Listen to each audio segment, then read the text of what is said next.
Ouça agora os 10 mil deles. O reality cast que faz o seu tempo render. Aí, estamos chegando, faça chuva ou faça sol, aqui estamos semana a semana, desvendando, desbravando as florestas gigantescas da renda variável no Brasil, especificamente Bolsa de Valores. Tá poético isso, hein? Ô, Carlão, tô poeta hoje, você me segura, hein, rapaz? Tá Tá fácil, inspirado. né? Você tá bem? Como é que você tá? Por aqui tudo em ordem, Léo. Vamos lá, mais uma semaninha aí de mercado movimentado, né? Sempre com aqueles vai e vem políticos, né? Inclusive durante o feriado de Páscoa, mas estamos já acostumados com isso, né? E vamos Pois é. seguir o jogo. É o que se espera, né? Brasil não surpreende quando o quadro é esse. Mas mandar um abraço aqui para toda a galera que está com a gente. Nessa semana a gente flagrou uma alta no nosso portfólio, na nossa carteira. O rendimento foi de 1,3% e 46 episódios atrás tínhamos R$ 10.000. 46 episódios depois temos 13.330. A gente já chegou a beijar a casa dos 14 mil. Estamos ansiosos para voltar para esse patamar, mas tem tempo para isso. O fato é que o crescimento de 1,3% não foi suficiente para bater o Ibovespa, que cresceu quase 3%, né? 2,7% de alta no mesmo período, a 118.313 pontos. Belo rendimento do Ibovespa, que muito passa pela performance extraordinária da Vale do Rio Doce. Daqui a pouquinho o Carlos vai poder falar mais a respeito. A Vale anunciou aí um programa de recompra de ações que mexeu muito com a performance dos seus papéis. Daqui a pouco a gente aprofunda com o Carlos. Eu vou fazer aquela fotografia rápida, panorâmica da semana, dos principais destaques, atualizações. O programa de hoje, mais uma vez, imperdível. Você vai ouvir o Carlos, você que já ouviu falar em crédito de carbono. A gente estava há alguns episódios querendo aprofundar isso, e em função do peso que os assuntos tiveram nos últimos 2 episódios, não foi possível. Hoje será. Será que dá para pensar no crédito de carbono como um ativo? Será que ele é um ativo estratégico para o investidor? Essa conta fecha, há solidez, consistência por trás do crédito de carbono? O Carlos está cada vez mais ligado nas questões ESG e, por certo, vai conseguir contribuir muito nesse sentido ainda hoje para você. Sobre os principais destaques, vamos primeiro falar do exterior. Nos Estados Unidos, sexta-feira, feriado, Páscoa, todo mundo estava vivendo a sexta-feira da paixão e foram divulgados os dados do payroll americano, muito acima das expectativas. A geração líquida de empregos ficou em 916 mil, a expectativa era de 700 mil, então superou com fôlego.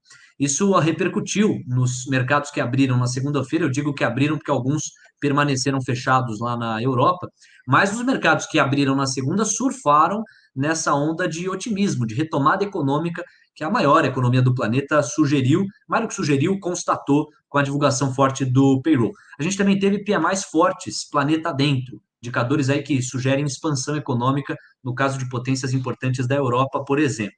Teve a ata da última reunião de política monetária do FONC, é muita sigla, você não vai engasgar aí do outro lado, né? FONC é como se fosse o Copom aqui para nós, do Fed, que é como se fosse o Banco Central para a gente aqui no Brasil. E nessa ata, é uma ata que ela traz fundamentalmente 2 pontos, né? Por um lado, ela reconhece que o mercado está aquecendo, que o mercado de trabalho está voltando, mas também aponta que está longe de recuperar o nível que já atingiu um dia, e um documento que reafirma aquela postura do Fed para com inflação, reajustes nos preços no curto prazo, dizendo que isso é um remédio um pouquinho amargo, mas necessário para que os estímulos continuem se dando até que o mercado de trabalho americano volte ao patamar que já atingiu um dia.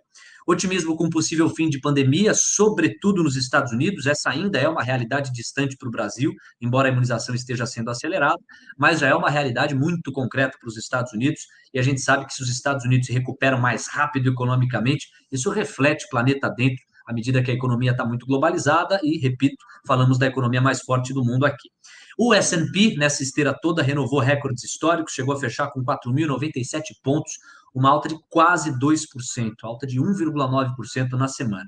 Aqui no Brasil, ô Carlão, vamos pegar um champanhe a hora que os caras aprovarem o orçamento, porque tá difícil, hein? Nós estamos indo para metade de 2021, não tem orçamento desse ano. Cara, é rir para não chorar, é brincadeira o que há de impasse De um lado, o Paulo Guedes, todo mundo sabe, defendendo as bandeiras de sempre, respeito ao teto de gastos, diminuição das verbas destinadas na calada da noite para emendas parlamentares e cuidados para com as questões fiscais. E, de outro lado, a ala mais gastadora, encabeçada entre os personagens do governo pelo ministro do Desenvolvimento Regional, Rogério Marinho, mas também onda surfada por parlamentares de várias bandeiras distintas. Nessa hora não tem situação e oposição.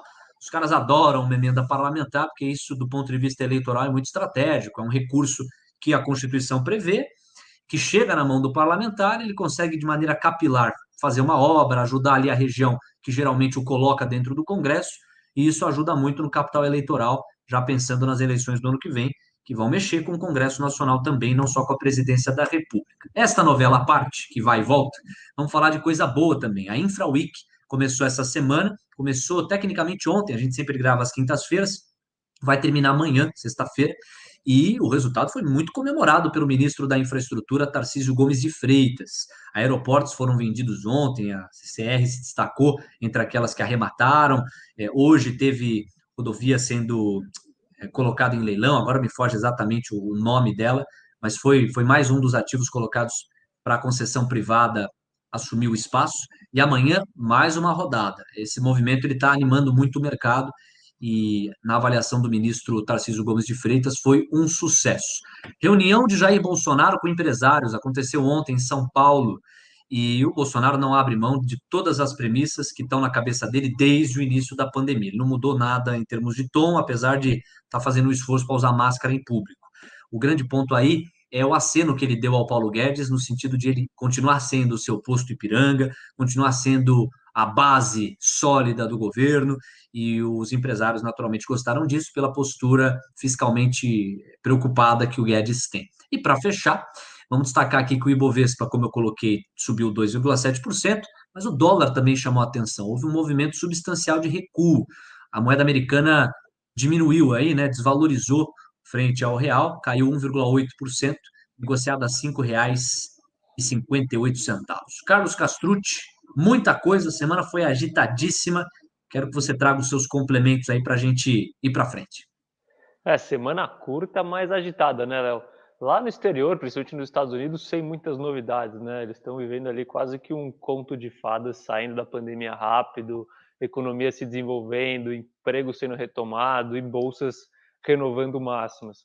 Aqui no Brasil, a coisa está um pouco mais complicada ainda, né? A gente tem esse empecilho do orçamento, mas, assim, depois de tantas notícias ruins, né, tantos fatos ruins, a gente vê um evento como o InfraWeek, que está sendo executado pelo Ministério da Infraestrutura, e você vê esse apetite do investidor, tanto estrangeiro quanto doméstico, para absorver os ativos leiloados, né? Então a gente está falando de aeroportos, de rodovias, de portos e assim em diante.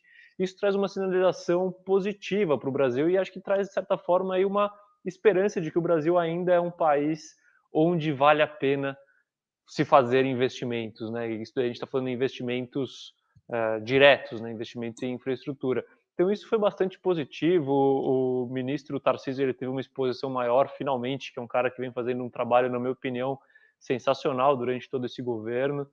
E isso tudo junto, né, ajudou a animar o Ibovespa, que fechou ali em 2,7% de alta, mas a gente ainda está vendo preços bastante pressionados nos ativos ligados à economia doméstica, né, por conta da pandemia. Então, essa alta ainda ficou, o Ibovespa ainda está um pouco amarrado por conta disso, né? Mas o dólar mostrou que realmente esse otimismo com relação ao Brasil está maior agora.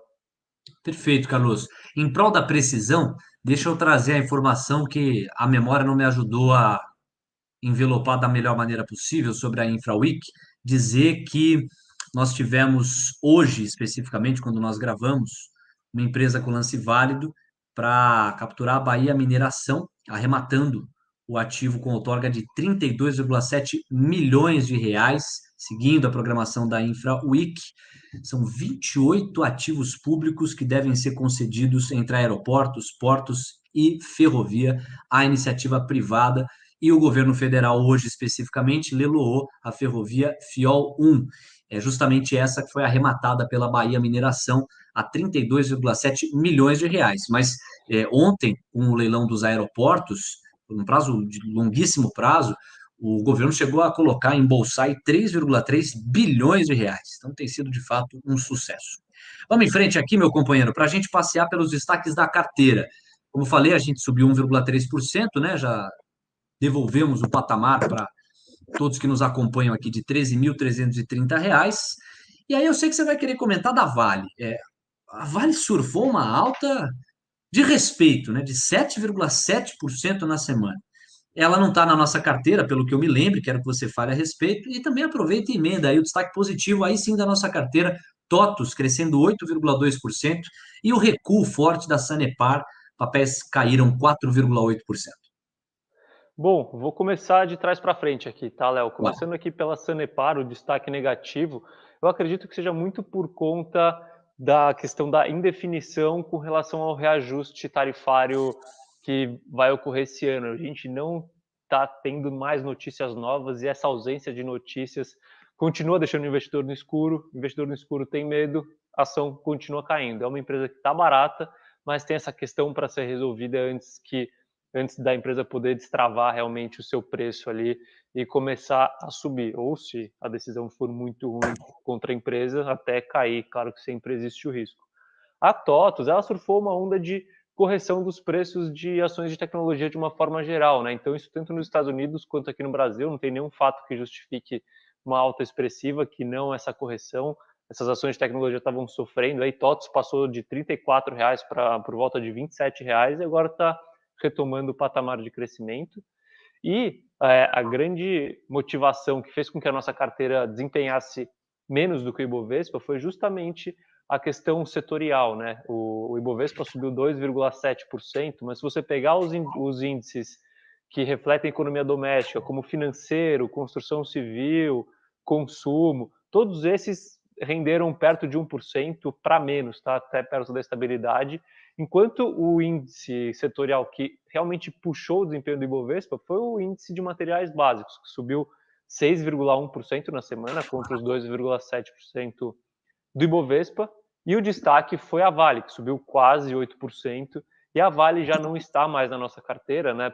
Porque eu acredito que o retorno, assim, não é porque a empresa não é boa. Eu já falei muito da Vale aqui em outros episódios do programa. A Vale é uma baita empresa que está num baita momento, com dólar alto, minério alto, e é uma geradora de caixa muito forte, mas no patamar de preço atual, com o patamar de minério atual, com o patamar de dólar atual, na minha opinião, o risco de se investir em Vale não condiz com o retorno que eu espero dela daqui para frente, entendeu? Eu acho que empresas que mais ligadas à economia doméstica oferecem muito mais possibilidade de retorno com uma margem de segurança maior, e por isso a Vale não faz parte da nossa carteira, mas por conta disso a gente acabou desempenhando menos do que o Ibovespa nessa semana.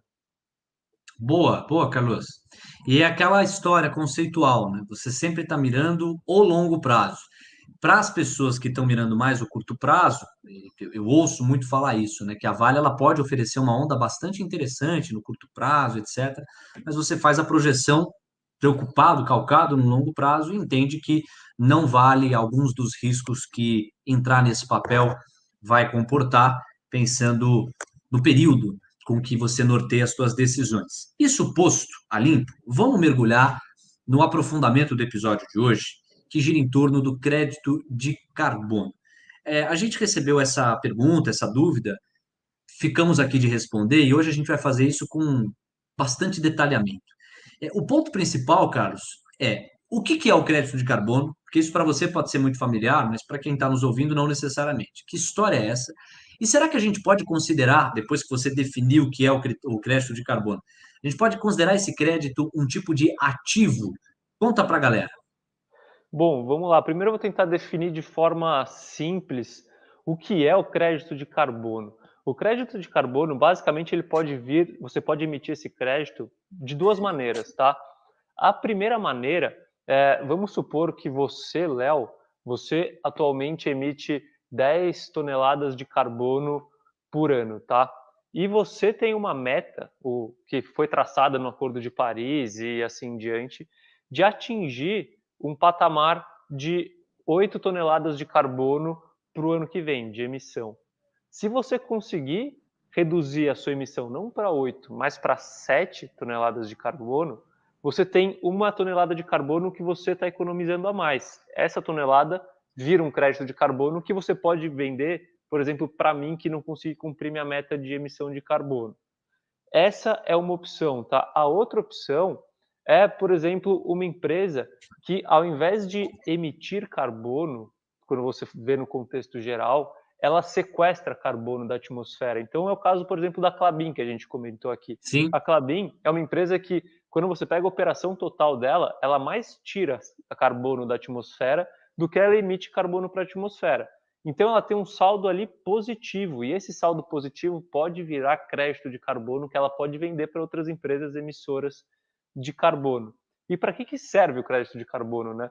É justamente para você conseguir, na sociedade, com uma forma geral, tentar reduzir a emissão de carbono até neutralizar a emissão de carbono global, porque de um lado você tem uma empresa, por exemplo, que sequestra carbono, e a empresa que emite é obrigada a pagar para essa empresa, ou seja, um prêmio por estar sequestrando carbono, de forma a neutralizar as emissões dela. E aí você estimula, né, pelo menos na teoria, as empresas a emitirem cada vez menos carbono para ou terem que pagar menos para neutralizar suas emissões, ou para você ter cada vez mais uma absorção líquida e poder vender isso e aproveitar o retorno financeiro de ser uma empresa que absorve carbono da atmosfera. Deu para entender? Não, deu para entender, ficou muito claro. Eu tenho uma observação, a gente está falando de sustentabilidade, de cuidado com o meio ambiente, é aquela coisa muito clara na tua explicação. E o segundo ponto é, de onde vem o dinheiro especificamente? Se eu, por exemplo, sequestro o carbono, dentro do que você estudou, você não é um cara pós-graduado em crédito de carbono, mas dentro do que você estudou, se eu, como empresa, consigo sequestrar o carbono, contribuir para o equilíbrio sustentável, para o meio ambiente, quem me recompensa por isso? Vem em forma de isenção tributária ou é justamente através da venda desse crédito de carbono que eu posso ganhar no nível do mercado? Conta um pouquinho desse bastidor pragmático aí do dinheiro que está envolvido quando o crédito é de carbono.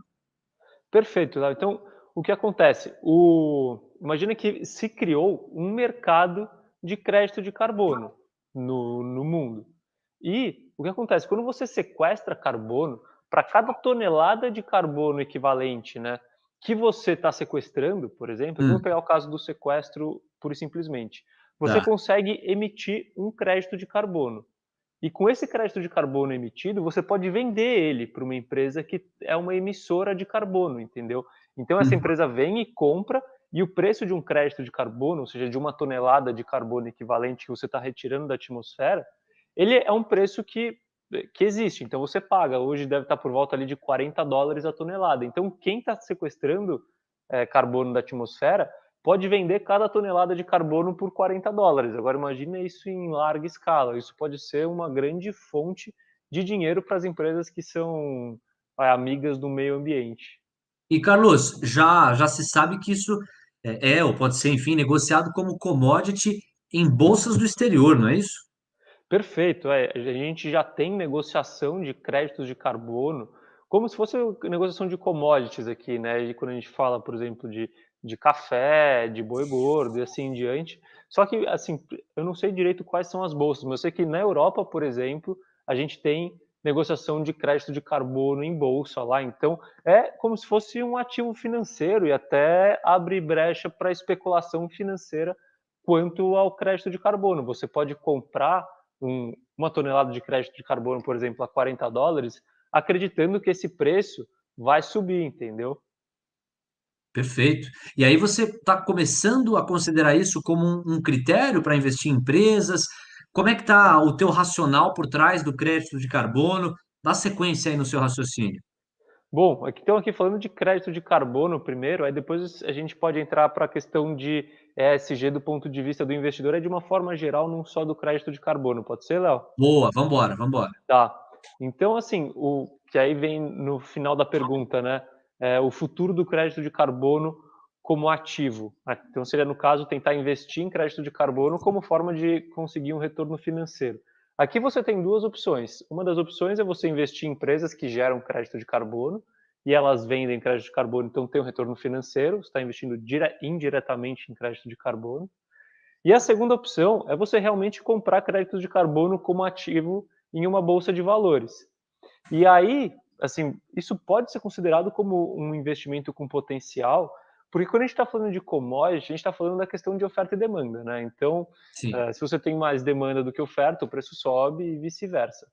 E a gente sabe que existe ali uma demanda reprimida, né, do crédito de carbono, porque a gente já está cada vez mais criando um consenso mundial de que as emissões de carbono têm que ser neutralizadas, e uma forma de neutralizar as emissões de carbono é com a questão dos créditos de carbono. Então a gente tem uma demanda reprimida ali que ainda não está sendo explorada. O mundo ainda é emissor líquido de carbonos.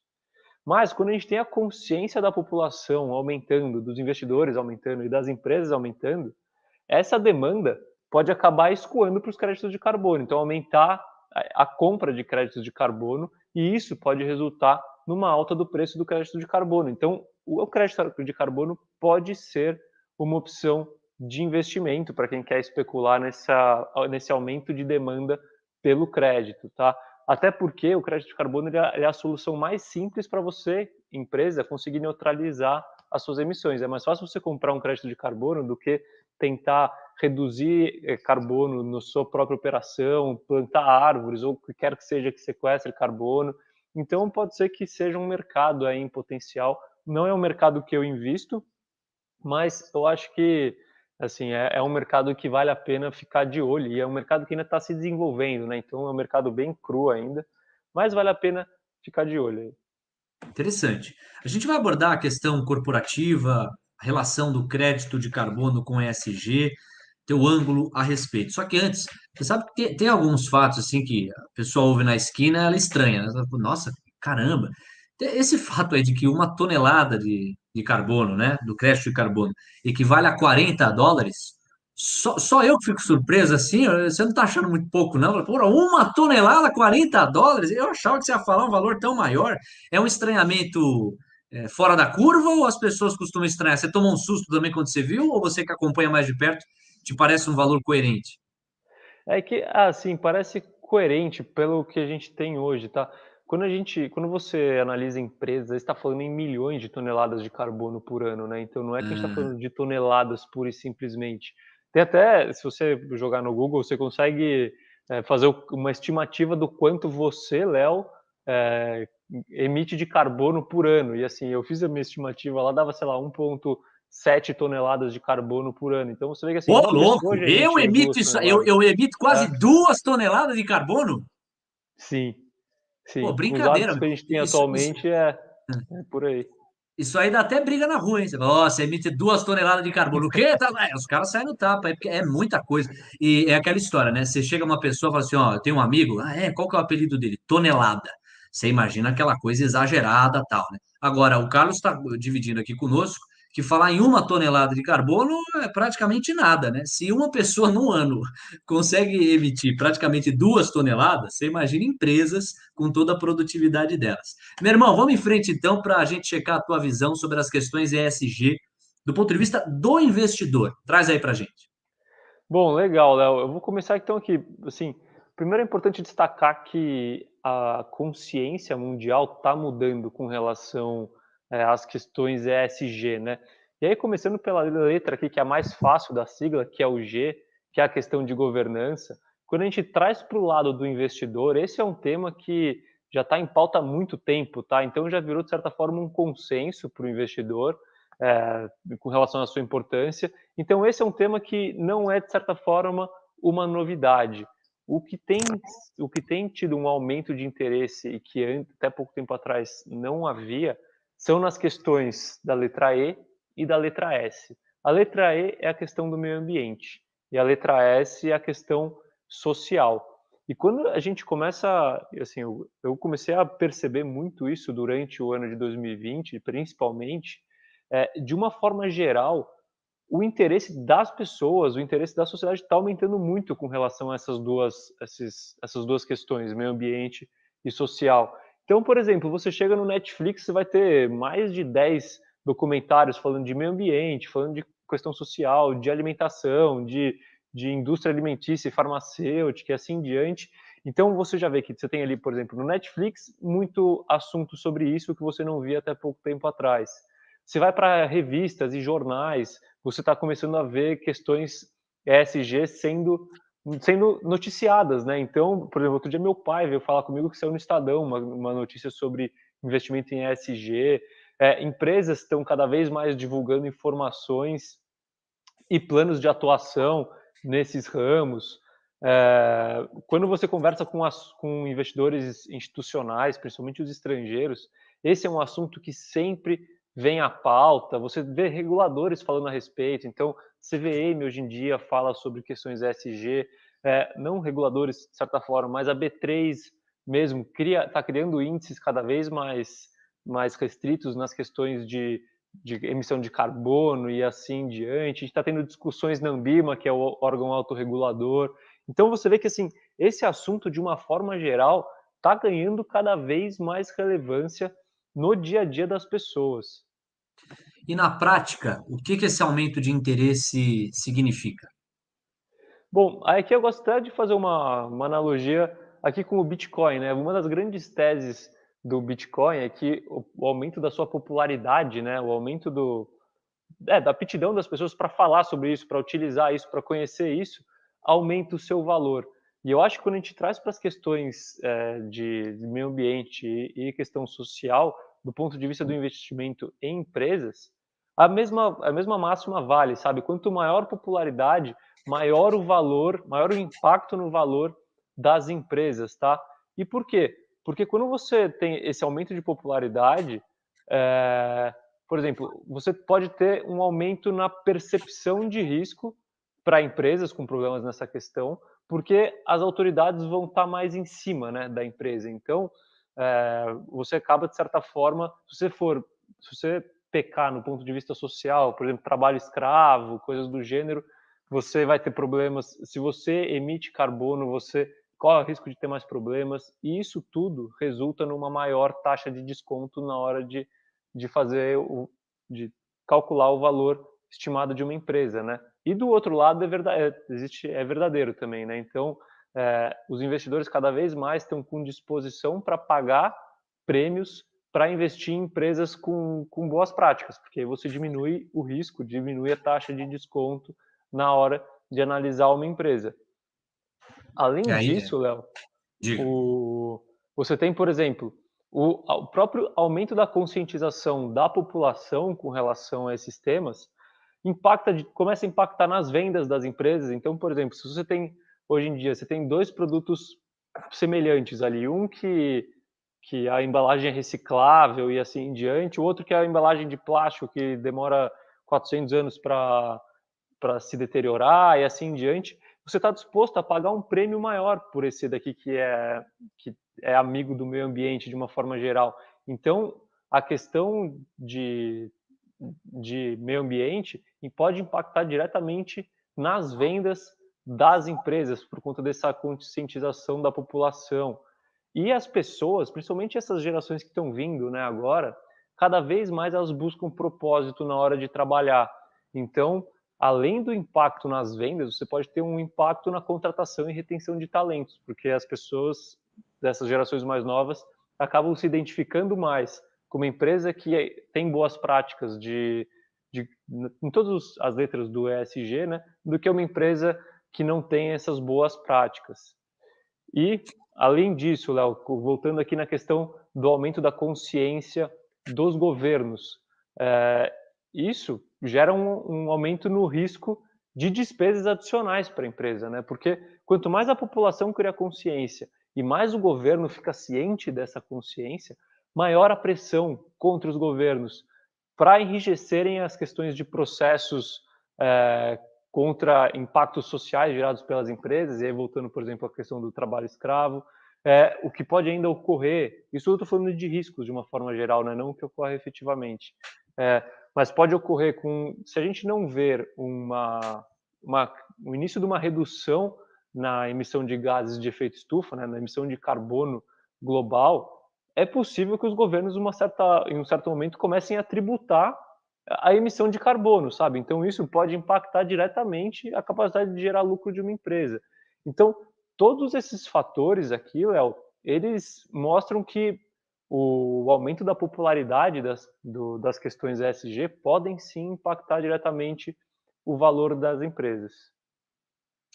Interessantíssimo, panorama importante para a gente ver o seu racional como investidor, como gestor de recursos. Cada pista que você nos dá, com a transparência de sempre, sobre aquilo que você está levando em consideração para nortear os teus critérios, ajuda os clientes que confiam no teu trabalho para o gerenciamento dos recursos deles e nosso aqui no podcast a entender também quais movimentos podem vir para os recursos com base nesses critérios. Então, amarra direitinho aí para a gente esse racional, o que a gente pode entender quanto à importância dessas questões para o investidor. Perfeito, Léo. Então, para fazer um resumo aqui de tudo que eu falei, tá? Eu acredito que essas questões de meio ambiente, governança e social, elas devem sim ser analisadas hoje em dia ao se escolher uma empresa para investir para o longo prazo. Mesmo se a gente considera só o aspecto do retorno financeiro no investimento, tá? Porque, e só para adicionar, eu acredito ainda que a pandemia foi um grande gatilho que acelerou e vai acelerar ainda mais a relevância das questões ESG nos investimentos de uma forma geral. E mais do que isso, Léo, se você vai além do retorno financeiro por si só e analisa, vamos dar um passo atrás, né? A gente quer ganhar dinheiro, mas por que a gente quer ganhar dinheiro? Porque você tem alguns objetivos para utilizar esse dinheiro. E eu imagino que um deles é poder justamente desfrutar desse dinheiro no futuro ou deixar esse dinheiro para os seus filhos poderem desfrutar dele, né? Mas se os especialistas sobre a questão do aquecimento global, envolvendo principalmente a emissão de gases de efeito estufa para a atmosfera estiverem certos, pode ser que se a gente continuar nesse ritmo que a gente está hoje, esse futuro não seja tão promissor, talvez a gente nem consiga desfrutar desse dinheiro que a gente está gerando. E aí que a questão de sustentabilidade, Léo, se torna, na minha opinião, ainda mais relevante para qualquer acumulador de patrimônio de longo prazo, porque no final você quer usufruir desse dinheiro, mas para usufruir desse dinheiro você precisa estar vivendo no mundo que é sustentável, né? E só para destacar que o final, a última linha aqui que eu tenho, é que assim, isso não significa que você tem que abrir mão de retornos financeiros para se preocupar com a questão de sustentabilidade. Como eu já elenquei aqui por vários fatores, eu acredito que as questões de sustentabilidade e sociais também, elas devem impactar diretamente na capacidade de geração de valor futuro das empresas. Então, eu acredito que a gente está conseguindo agora unir o útil ao agradável, que é se preocupar com a questão de sustentabilidade pura e simplesmente e, adicionalmente a isso, buscar maiores retornos financeiros na questão dos investimentos dos recursos em empresas. Fantástico. Carlos, conta um pouquinho para a gente fechar esse episódio dos problemas relacionados a esse assunto. Léo, aqui assim, tem algumas questões que, de certa forma, são um mal para esse assunto e merecem atenção, né? Primeiro, a questão das informações distorcidas que a gente tem. A gente tem muitas informações distorcidas, porque, infelizmente, esse assunto, né, é mais uma questão que acabou sendo politizada e o resultado disso são exageros para os dois lados, né? Então a gente acaba tendo extremismo baseado muito mais em emoção e menos em dados e opiniões disfarçadas de informações. Então esse é um problema que a gente tem que levar muito cuidado, até porque quanto mais politizada está a discussão sobre o assunto, menos você consegue engajar as pessoas que são racionais e que pensam com base em números, né? Porque as pessoas simplesmente desconsideram o assunto. Falam, bom, isso aqui é discurso de apaixonado, não vou nem me dar o trabalho de olhar. Então, esse é o primeiro ponto. E o segundo ponto, que é muito importante ficar de olho aqui, é a questão do greenwashing.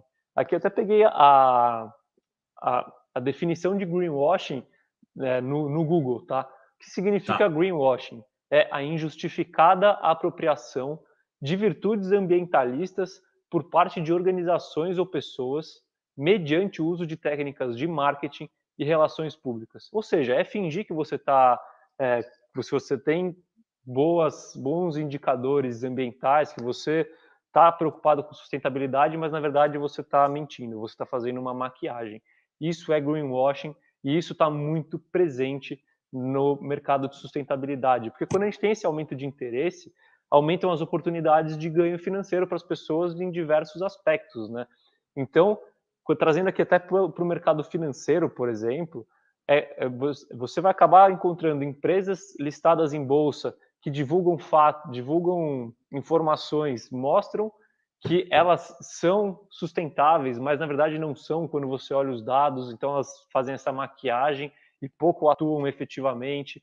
A gente tem até na indústria de fundos de investimento, fundos que falam que são sustentáveis ou fundos que são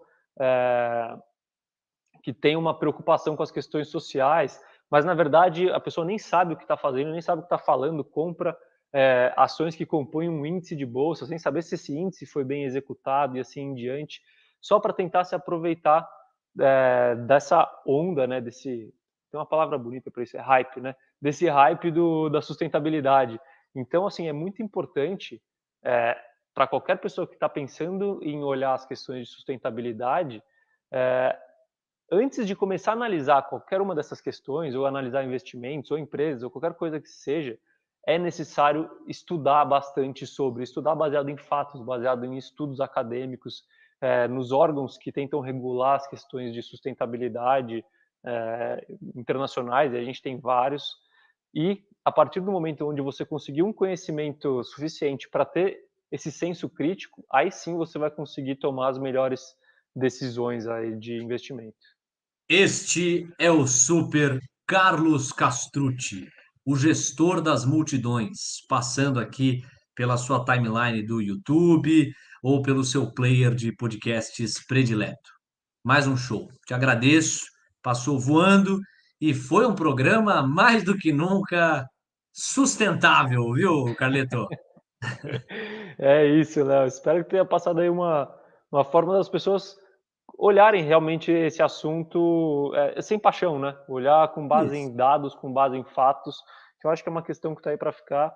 E quando se fala do investidor 100% focado no retorno financeiro, pode ser uma boa oportunidade para você adquirir mais retorno com menos risco. Então, fica aí a minha opinião sobre o assunto. Grande Carleto. Um abraço para você. Até semana que vem. Haja o que houver, hein? É isso, valeu, gente. Semana que vem estamos aí. Vamos ver qual que vai ser o assunto da próxima semana, né? Mas, independente de qualquer coisa, alguma explicação vai ter. É isso, um abraço. É esse bordão que o Brasil inteiro já aprendeu a amar. Tchau, gente. Um abraço a todos. Fiquem bem. Boa semana.